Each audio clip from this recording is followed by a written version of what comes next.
Welcome back everyone. In this hands-on video, we'll dive into some of the most essential network protocols and their practical applications in ethical hacking. Networking is the backbone of the internet, and understanding how protocols like TCP, UDP, HTTP, and HTTPS, DNS, ICMP, and SSH work is critical for anyone stepping into the world of cybersecurity and penetration testing. These protocols dictate how devices communicate, share information, and secure data across networks. In this lesson, we'll not only explore how these protocols function, but also demonstrate their behavior using real-world tools like Wireshark and some other essential command line utilities. By the end of this session, you'll see how these protocols are leveraged in everyday network communication and, more importantly, how they're applied in ethical hacking scenarios. Some of the tools required will be Wireshark or TCP dump if you are familiar and prefer that tool, a browser for TCP, HTTP, and HTTPS demo. And lastly, some of the command line tools like ping, NSLOOKUP, dig, and SSH. For tools required, I'm going under the assumption that you have already set up your Kali Linux, as that is the OS we will be using for this demo. If you have not set up your Kali Linux, please look in the description for the links on how to do that. To set up Kali as a VM, you can use VMware Workstation Pro, which recently has been made free for personal use. To begin, launch Wireshark in your Kali Linux. Wireshark is a powerful packet analysis tool that captures and inspects network traffic. Once Wireshark opens, you will be presented with different interfaces to select from to listen for incoming or outgoing traffic. If you're not sure what your primary interface is, you can always check this with IPA, which we've discussed in the previous lesson. In my case, I have two different interfaces to choose from, and as you can see, both of them have IP addresses assigned. However, in most regular circumstances or beginner machines, you will only have one interface, and just choose that one. Here, I know that my traffic is going through ETH0 interface, and as such, I will select that. Before diving into the packet capture, let's take a moment to understand the key sections of Wireshark's interface. Located at the top, we have our filter bar, which allows you to apply filters like TCP or HTTP to narrow down the traffic you want to analyze. Above it, we have the menu bar with different menu options. And following, we have our capture bar, where you can begin or stop capture or restart current capture, for example, and configure other capture options. You can always save capture or close the capture file, for example, and enlarge or shrink the window text. Below, we have the packet list pane, which is a large table in the center, which displays a live list of captured packets with columns for number, time, source, destination, protocol, length, and info. Below the list, we have packet details pane. We don't have anything there, but it's this one on the left. And this section provides in-depth details on the selected packet broken down into different layers, starting from Ethernet, IP, and going to TCP, UDP, and upwards. On the right, we have packet bytes pane, which shows the raw hexadecimal data of the selected packet. You will see all of that in a minute. And finally, at the bottom right here, we have the status bar, which indicates the active capture interface and live capture status. Let's put in our first filter, which is TCP and end TCP.port == 80. And this will limit the displayed packets to those using TCP protocol specifically for port 80. Now let's open the web browser. And first thing we'll do is we're going to navigate to an HTTP site. Once the browser is open, just type in example.com, and that should take us to an HTTP version of example.com. Now, let's go back to Wireshark, and here we can see some of the traffic generated. I am going to pause the capture for now and go all the way to the top. Generally, TCP communication starts with what we call a TCP three-way handshake. It begins with the SYN packet, which is clients initiating connection. Look for the packet. It should be at the very top of your list, as you can see here, SYN. And if we go to the packet details and we expand the TCP, section of it, we can see the SYN flag set right here. And this is the client initiating the connection to the server as I just mentioned. The client, aka your browser, sends this packet to the server, and this packet includes a sequence number as well, which here we can see it is 0. That's a randomly generated number that helps keep track of the data being sent. It ensures both client and the server can organize data properly even if packets arrive out of order. Following the SYN, we have a SYN ACK number. Let me bring this a little closer. We have a SYN ACK packet, which is the response packet from the server with both SYN and ACK flags set, as we can see in the packet details table. The server responds to the client with the packet where both SYN and ACK are set. The SYN flag indicates the server is ready to establish connection. The ACK flag acknowledges the server's sequence number, confirming the server has received the initial connection request. The acknowledgement number matches the client's sequence number +1, confirming the receipt. Finally, we have the ACK packet, which is client completing the handshake, and the client finalizes the handshake by sending an ACK flag in the next packet.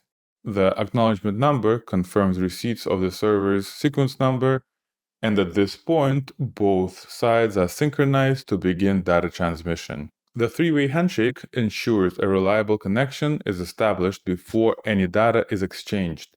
Both parties verify they can send and receive packets correctly.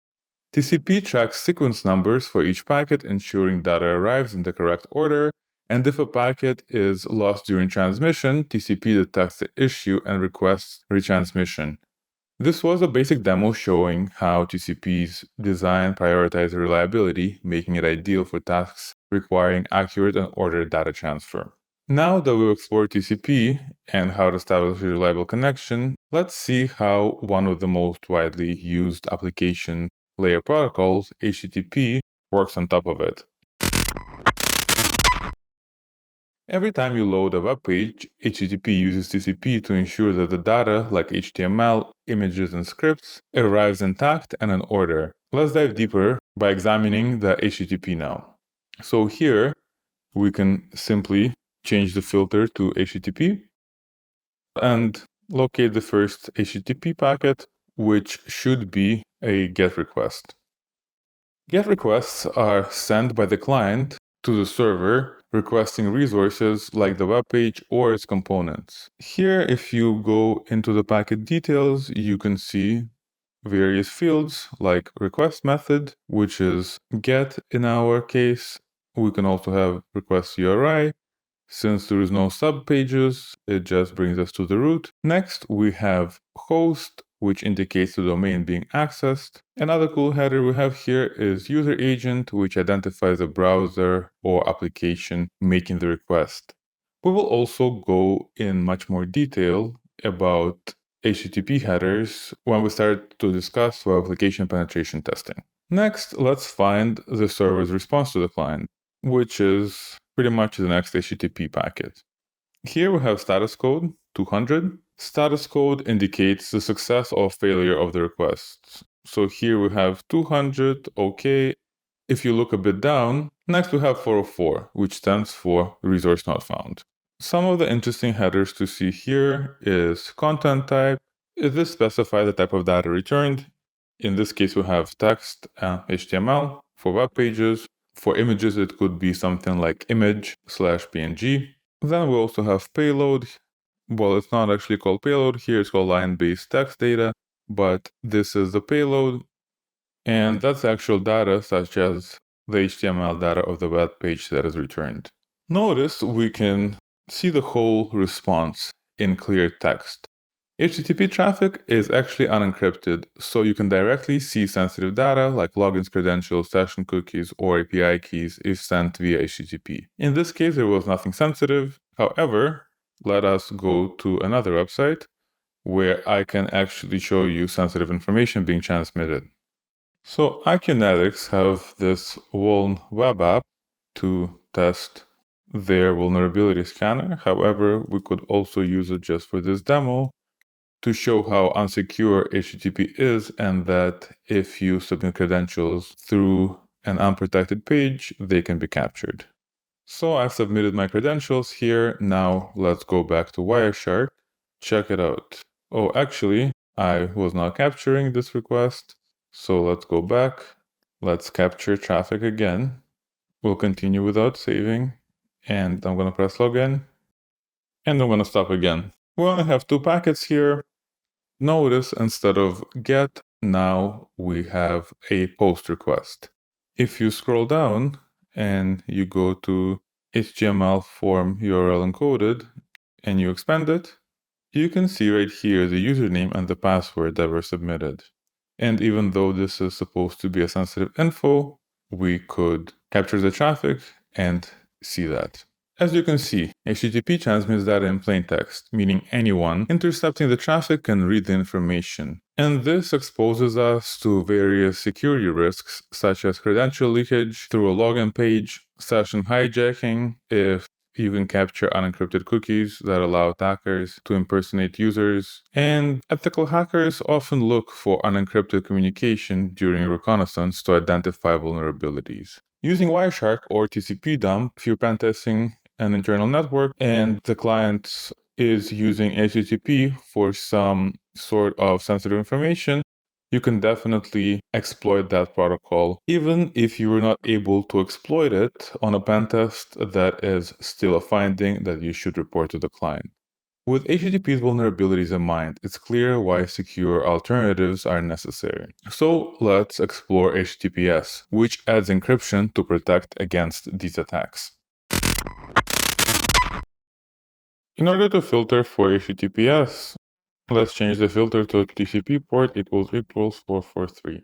Now open your browser and head to https example.com. As you can see, first of all, in your browser, you have this little lock which verifies the server certificate. I'm going to stop recording. Unlike HTTP, you cannot see the contents of the requests and responses in Wireshark because the traffic is encrypted. You can see that by the protocol as well, which is TLS v.13 in this case. And if we click here, it just says protocol. As you can see, there is no data being displayed to us. We cannot even see HTML like in the previous case. Instead, you will see a TLS handshake. This occurs before HTTP data transfer to establish encryption. If you look for the packets labeled with client hello and server hello, you will see that there are also changing cipher subspecification and then sending application data. Anyways, this indicates the negotiation of encryption algorithms and keys between the client and the server. The actual HTTP content is now protected, appearing as gibberish in the packet capture.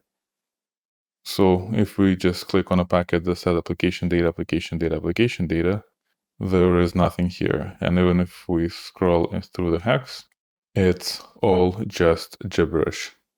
From ethical hacking perspective, HTTPS is definitely much better than HTTP. HTTPS prevents attackers from eavesdropping on sensitive information like login credentials, credit card details, or session cookies. During penetration tests, you will need to verify that applications use HTTPS to ensure secure communication instead of using HTTP like I mentioned. And however, even with HTTPS, there are a few potential attack vectors. There are SSL stripping attacks, where attacker forces a downgrade to HTTP by intercepting and manipulating the initial connection. So you will need to check if the application enforces HTTPS by default. For example, through HTTP strict transport security, aka HSTS. Also on pentests, check for certificate issues such as expired, invalid, or self-signed certificates, which can indicate vulnerabilities. Lastly, check for weak encryption protocols if the client is still using SSL, for example, which is highly unlikely, but who knows. Check for TLS versions or cipher suits that are outdated or insecure and may still be in use. As you can see here, with our communication to example.com, we have been using TLS version 1.3, which is the latest version. Now, that we've covered HTTPS securing our communication, let's look at how we reach these websites in the first place. This brings us to DNS. While we often type domain names like example.com into a browser, computers rely on IP addresses to communicate. DNS translates those domain names into IP addresses. We will use two different tools to demonstrate this in action: DIG and NSLOOKUP. DIG is short for Domain Information Grouper, and NSLOOKUP stands for Name Server Lookup. First of all, open your terminal and type dig example.com. Next, type in NSLOOKUP example.com. As you can see, dig has a bit of a richer output. However, the results are pretty much the same. We get an answer over here, which indicates our domain name, and then it gets translated into an IP address. My NSLOOKUP, however, did not do that because I've misspelled example.com. And again, as you can see here, we have the name, which gets translated into an address, which matches exactly with dig output. DNS primarily uses UDP port 53 for faster and connectionless communication. Unlike TCP, UDP does not establish a connection, hence there is no three-way handshake, making DNS queries faster. This speed is essential for quick name resolution during web browsing or app usage. In your filter bar, type in udp.port == 53, and you should see packets labeled as DNS queries and responses. First, as you can see, there are a bunch of queries, and as we scroll down, you can see the responses. So first three, we have queries, then next three, we have responses. If you look here in our example.com query, we see that we ask for example.com to be translated, and if we open additional records, it shows the response time. Following the query, straight away we have the response, and in the response, if you look in packet details and the answers, you can see the host name or the DNS name along with the IP address provided. And here it also tells you how long the response took. DNS is often used during the reconnaissance phase of the pen test. You may query DNS to discover subdomains and potential entry points. Furthermore, misconfigured DNS servers may allow unauthorized zone transfers, revealing the entire DNS structure. Some of the DNS-related attacks are DNS spoofing or poisoning, is when an attacker redirects traffic by injecting malicious entries into the DNS cache. Another attack is DNS amplification attack, which is a type of distributed denial of service attack where an attacker exploits vulnerable DNS servers to overwhelm a victim with excessive traffic. Now that we briefly discussed DNS, let's move on to discussing ICMP. ICMP stands for Internet Control Message Protocol, which is primarily used for diagnostics and error reporting purposes in a network. The most common example of ICMP in action is the ping command. Open your terminal and run the following command: ping example.com. In your filter bar, type in ICMP, and hopefully you've been recording the traffic the whole time. Let's quickly go back to the terminal. So the output shows how many packets have been transmitted, aka sent, and how many has been received. It also tells you if any of the packets have been lost in transmission and how much time it took. In the example output, it tells you how many bytes have been received from the IP address. As you can see here, it actually does domain resolution for you as well.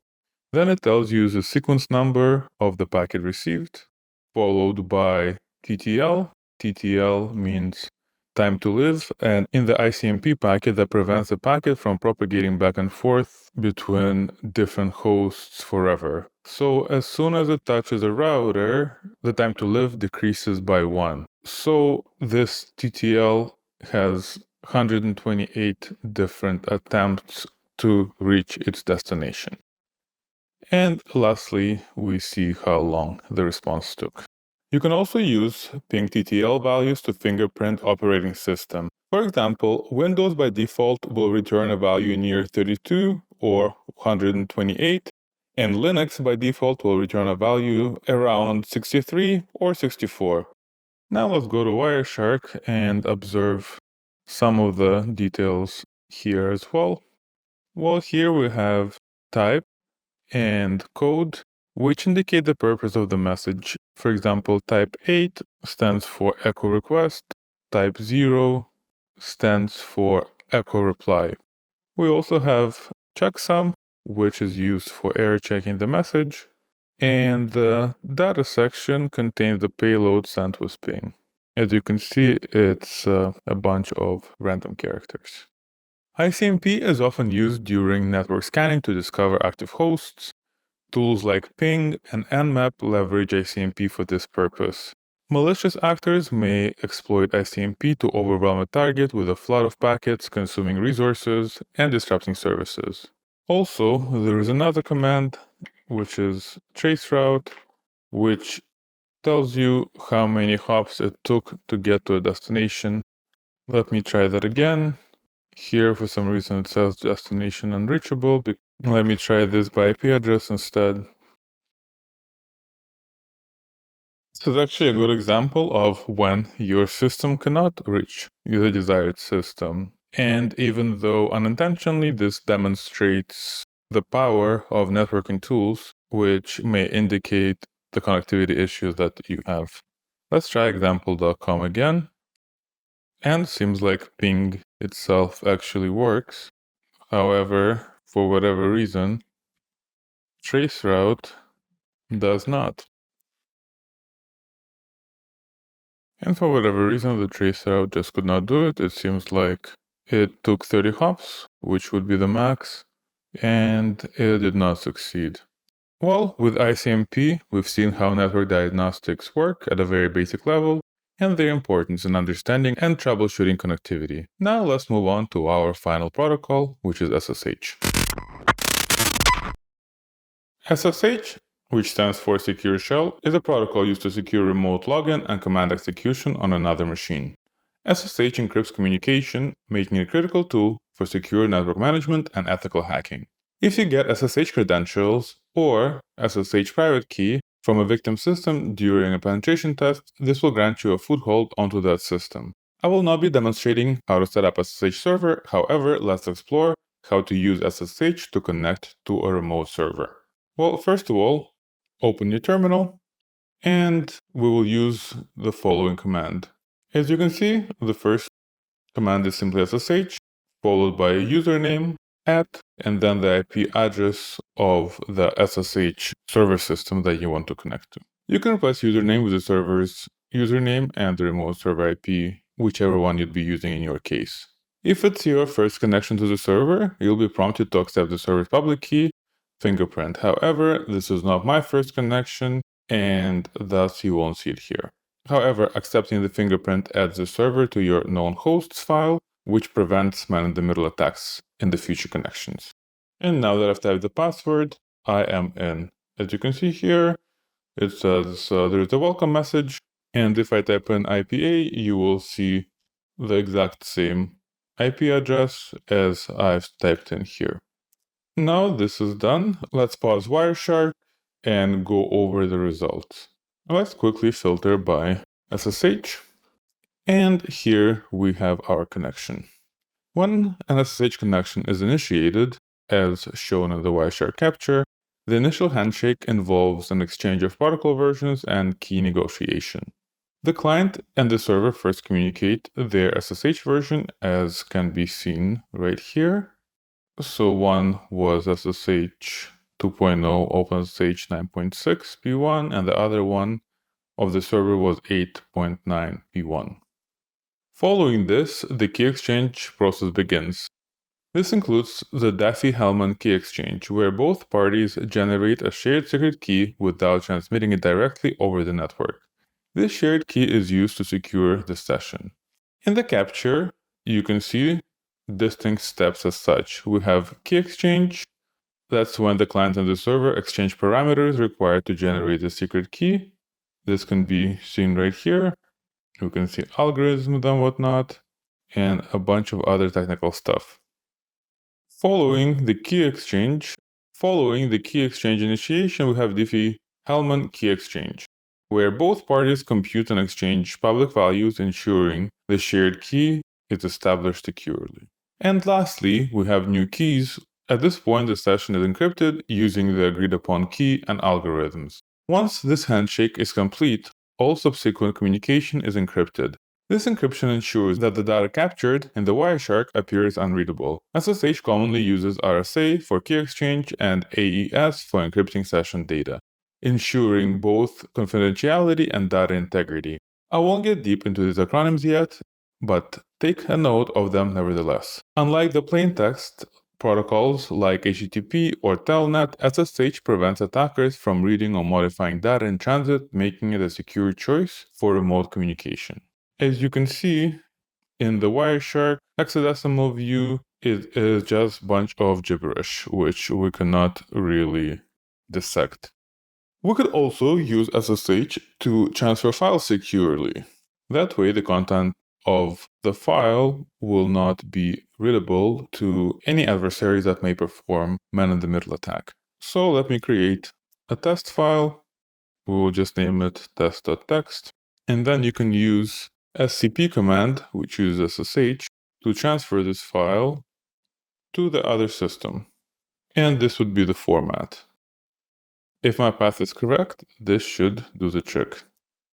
Okay, perhaps not. Let me SSH into that system and see what's going on. It does say that the directory exists, so let's try this again. Oh, I know what happened. I forgot a column right here. This should ask me for the password again. Let's enter the password. The 100% indicates that the file has now been transferred.